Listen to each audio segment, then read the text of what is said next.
Good evening. Tonight, I'm going to tell you another strange and unusual story of the unexplainable which lies behind the veil. Under powerful emotional stress, the mind and body are capable of strange, almost unbelievable feats. Tonight's story is one such case, taken from a true and documented incident. Edmond Vallier was not a man who loved lightly. When he gave his heart, it was with a deep and abiding passion meant to last for all time.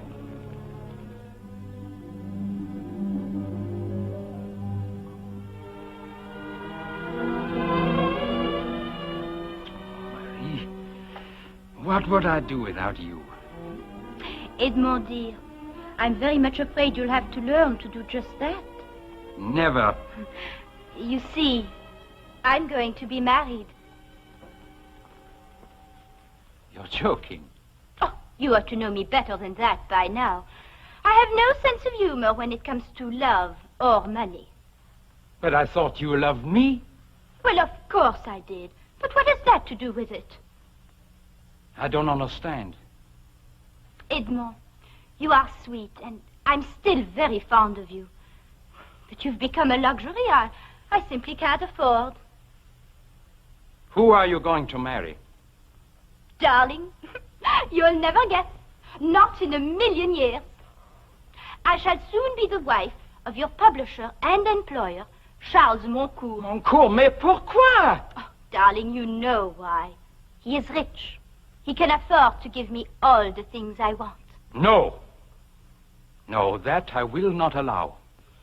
Please don't be tiresome, darling. You know I detest a scene.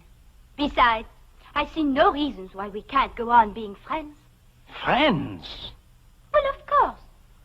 See, I have brought you one might call it a going-away present. You writers are so symbolic. I thought you'd appreciate this. A symbol of the future to commemorate our past. It's a genuine crystal ball. Au revoir, Edmond. Charles will be waiting for me. Oh, darling, as soon as we are settled, you must come and have dinner with us.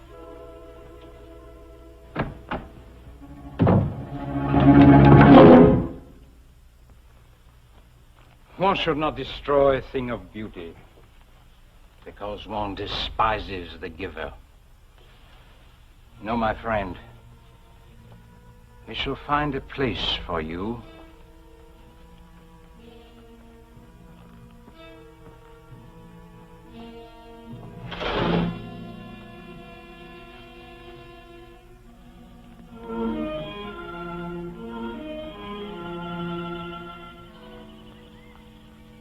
Symbol of the future, huh?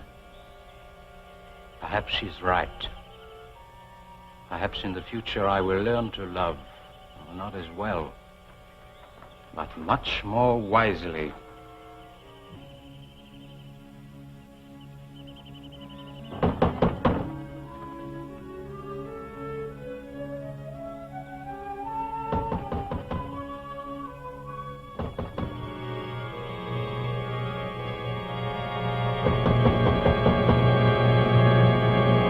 Edmond! Uncle Andre. Ah, there you are, my boy. I knocked and knocked and knocked, and no one came, so I walked in myself. Well, what is this? A new acquisition? A gift, Uncle Andre. A gift? Do not tell me who it was from. Let me see if I can guess. Cannot tell the time by it. Birds cannot build their nests on it. Marie. How did you know that? But it is so like her. Lovely, but quite useless. Oui. Ah, I see that you still love her. I don't know, Uncle Andre. I don't know whether I love her or hate her. Oh, that is a very bad sign. Let us go indoors, and I will attend to this matter myself, personally. Come, come, come.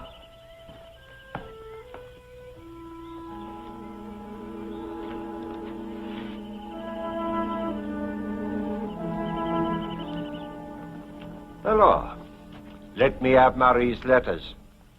How do you know I have any? Oh, mon cher.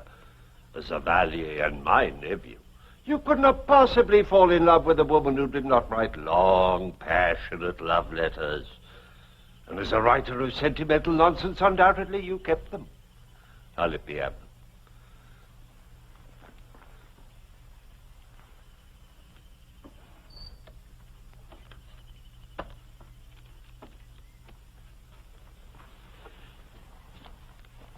What are you going to do with them, Uncle? This! Uncle Andre! Edmond! Oh, ho, ho. As a seasoned campaigner in the game of love, I am going to give you some very sound advice. And as a well-brought-up young man, you will do me the courtesy of listening. Very well, mon oncle. First of all, you must know that a love affair is gay, joyous. When it is over, finish. Oh, one does not cling to it as a miser to his gold. Perhaps you're right. Perhaps, but it is of a certainty. This advice I give you is the most valuable. Furthermore, the only cure for a love affair is still another love affair. Oh, Uncle. In this matter, how lucky you are to have me as your uncle. You have heard, no doubt, of my little black book. Oh, you should have. It is well known in Paris. Perhaps as famous as the Arc de Triomphe and the Champs-Élysées. Uncle Andre. I have an engagement this evening with a most enchanting creature, a dancer at the Moulin Rouge. You will dine with us, and we will see if she has a friend. Uncle Andre, I know that you're trying to be helpful, and I thank you. But I must try to get some work done. It goes hard, eh? Oh, it does not go at all. Ah, well, perhaps work may be the answer, but I doubt it. But remember, in any case, your Uncle Andre has the right solution. I will remember. I go now. My engagement begins at 8 o'clock. I will drop in to see you again, and I hope to see an entirely different attitude. Au revoir, mon oncle.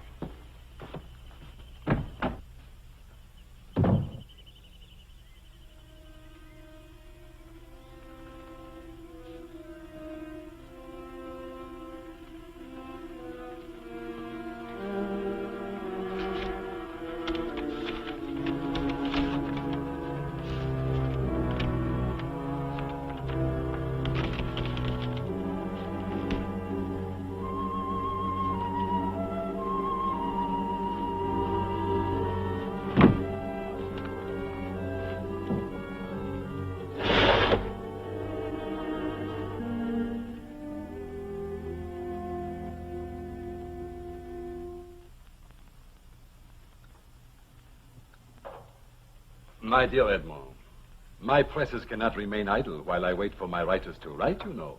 I've tried, Charles. If he doesn't come, he doesn't come. Nonsense. You have written many love stories before and written them well. Surely you must have been in love. Of course he was. Edmond was in love with me. You see, Edmond, what man has not envied me? I am sure you must have been in love with Marie, but she not with you. That is the great difference.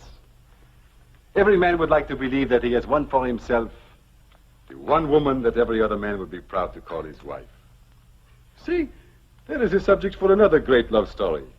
It is so simple. I'll try, Charles. Good. Tomorrow morning I leave for London and then Amsterdam. There shall be English and Dutch editions of your last 2 books. And while I am gone, you will visit Marie. But, Don't you wish to visit me, Edmond? Oh, I do. But there's my new book. You have always been entertaining for our Marie. She is fond of you, and I don't want her to be lonesome. It will be such fun having you over for tea, Edmond. You will visit Marie. That also is part of our agreement. Edmond is a very sensible and agreeable young man. He will do exactly as he is told. Splendid. 2 weeks, and I shall return with contracts. And money, Edmund. Money. Madame?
So we dine here tonight, or is it the gay life for you? The gay life, always. But tomorrow, Philippe. Why not tonight? You tire of me if I make my visits too long. Besides, you know I have to be at home. I'll never tire of you, Marie. What's wrong? I have a strange feeling, as if someone were staring at me. I'm staring at you. You're very beautiful, Marie. I'm serious, Philippe. So am I. There is nothing to fear, my darling, except the swiftness of time until he returns. May that day never come.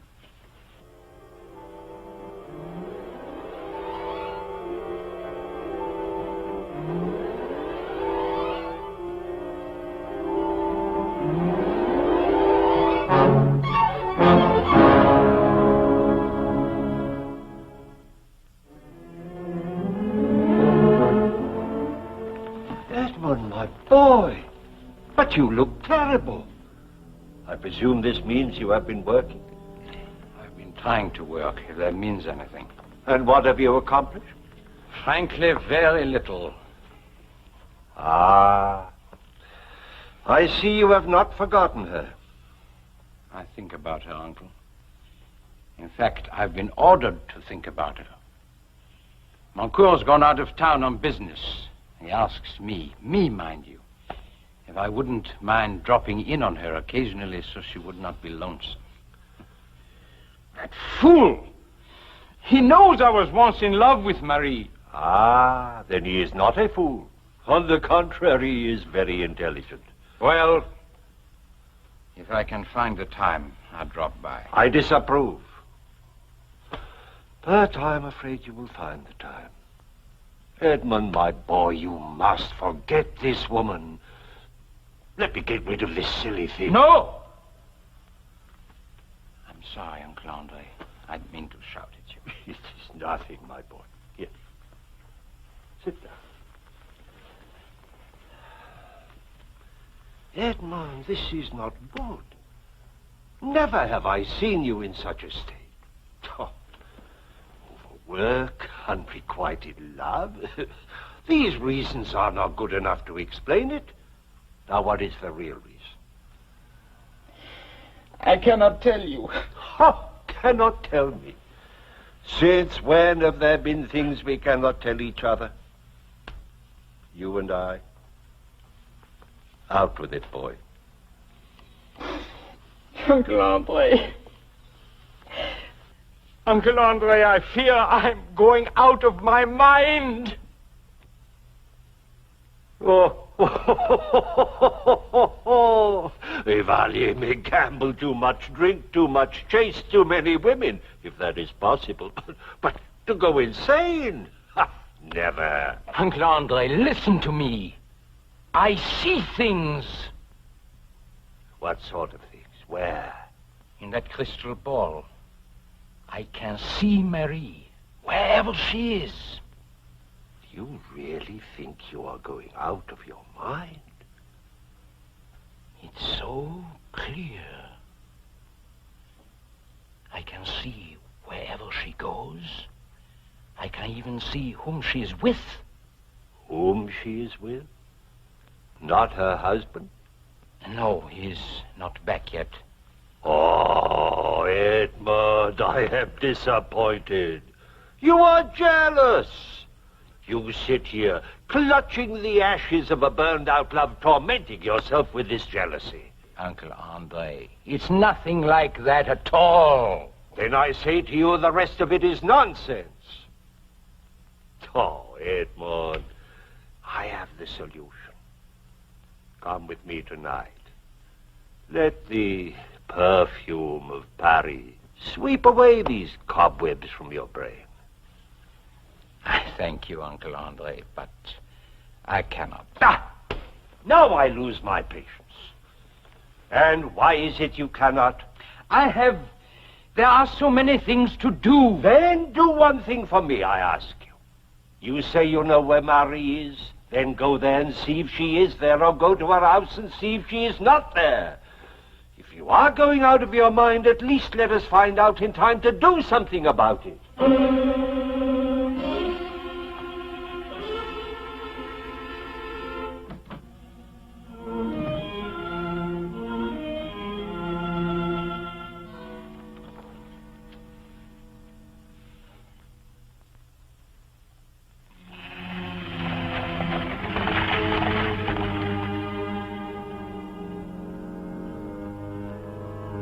Thank you very much.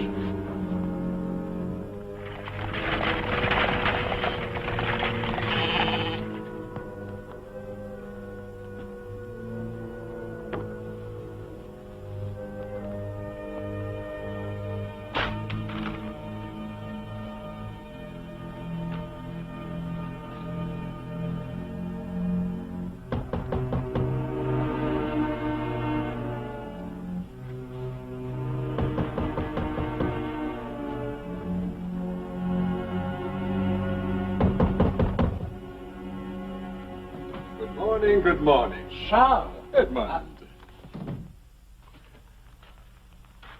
Well, this time I can see you have truly been working. Yes, but you've come back early. Almost a week.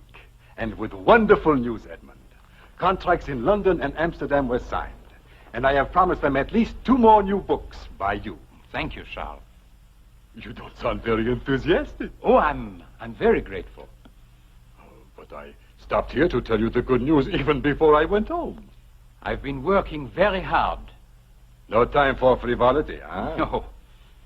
But you did have time to visit Marie. I tried to, but I've been very busy.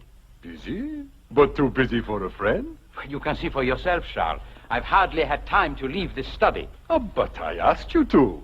I'm sure Marie did not miss my visits. Now, what do you mean by that? Nothing. It's just that I've been working very hard. Now, you approve of that, don't you? Yes, but one visit you might have made. All right, I did. Then why do you say you did not? She was not home. Not home? Where would she go? In heaven's name, Moncourt, how do I know what your wife does when she's not home? I told you. I stopped by and she was out. Oh, for a ride, perhaps. Perhaps? Edmond, is there something wrong? No. It's just that I've been working very hard. But you said that before. There is something on your mind. What is it? Nothing, Charles. Can we discuss London or Amsterdam? Is there something I ought to know? I am an old friend, Edmund. I deserve an answer. You know all there is, Charles. No. There is something about Marie that you won't tell me. She hasn't left you, if that's what you mean. She's been home every day. First you say you did not visit her. Then you say you did. Now you say you know she is home every day. How do you know? Leave me alone, Charles. Stop asking me questions I cannot answer. It becomes clearer. There was time for frivolity. And what you cannot bring yourself to say is that Marie has found another man. And that man is you. No. It's not me. I give you fair warning, Vallier. I shall ask Marie. And if what I suspect is true, I will kill you.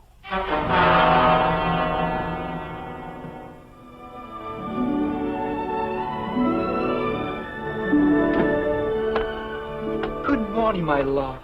I thought you never cared here. Oh. I'm running out of lies to the maid.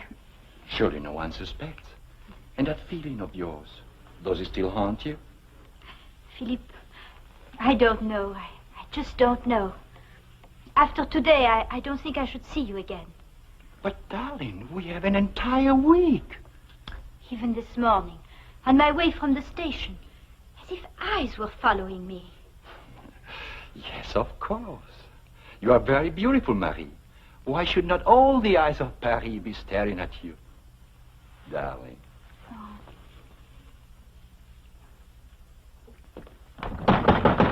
Vallier!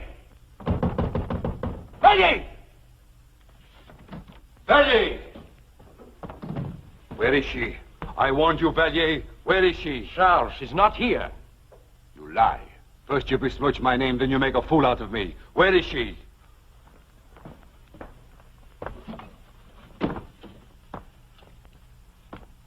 Charles, I have not talked to Marie since the day you left.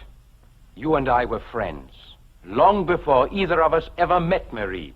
Will you not take my word that I am not involved with her? No, I will not. You know more than you will admit.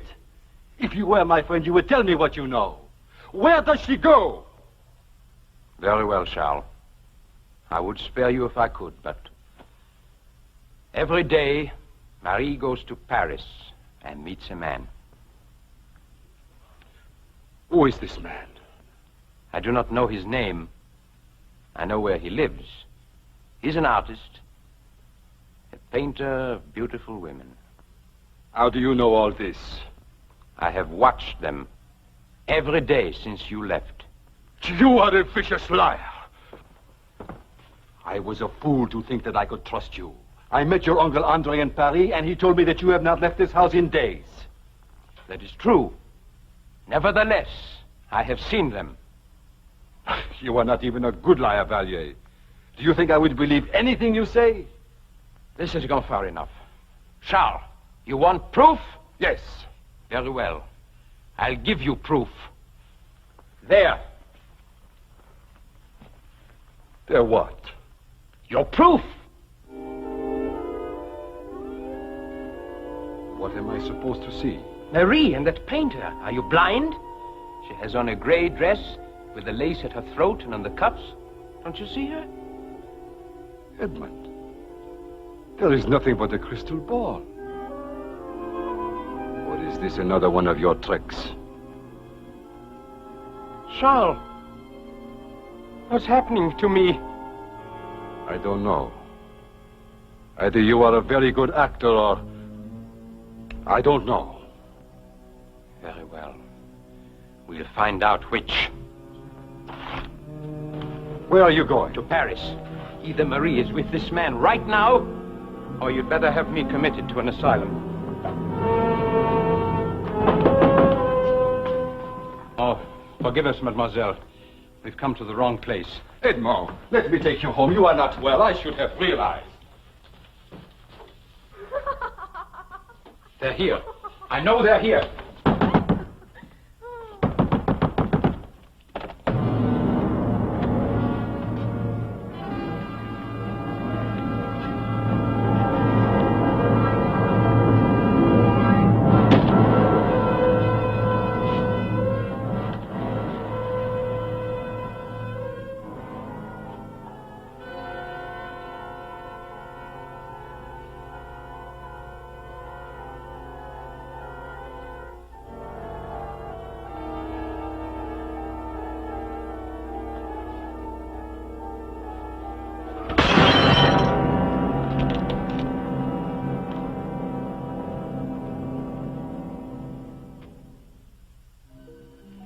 One final chapter remained after the door closed behind Charles Moncourt.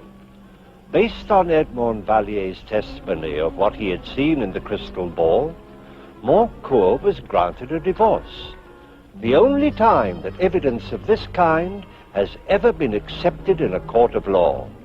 But although his testimony was accepted, there has never been an explanation as to how happenings of this kind occur. Please join me again for another journey into the world of the unexplainable which lies behind the veil. Good night.